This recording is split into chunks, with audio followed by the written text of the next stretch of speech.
मुख्यमंत्र्यांचा देवेंद्र फडणवीस यांचा पहिलाच गडचिरोली दौरा।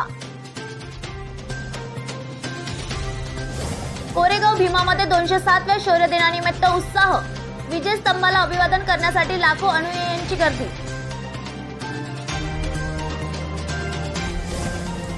गायक दिलजीत दोसांझने पंतप्रधान नरेंद्र मोदी यांची भेट घेतली।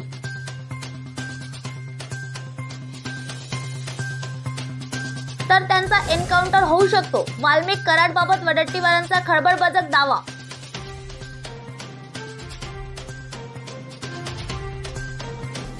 मुख्यमंत्र्यांसमोर 11 नक्षलींचं आत्मसमर्पण, गडचिरोलीत भरगच्च कार्यक्रमाचे आयोजन।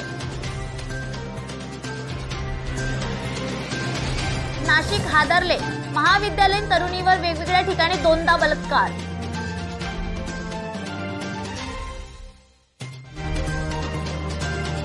हेड कोच गौतमची टीम इंडियाला गंभीर वॉर्निंग, मेलबर्न टेस्ट पराभवानंतर ड्रेसिंग रूम मध्ये खेळाडूंना झापलं। कार्तिक आर्यनची नवी इनिंग, मुंबईत खरेदी केली कोट्यवधींची जमीन, फ्युचर प्लॅनची जोरदार चर्चा। महाराष्ट्राची बदनामी म्हणजे मुख्यमंत्र्यांची बदनामी आहे असं म्हणत हा खटला बीड बाहेर चालवावा, संजय राऊत। पंतप्रधान मोदींकडून मुख्यमंत्री फडणवीसांचं कौतुक,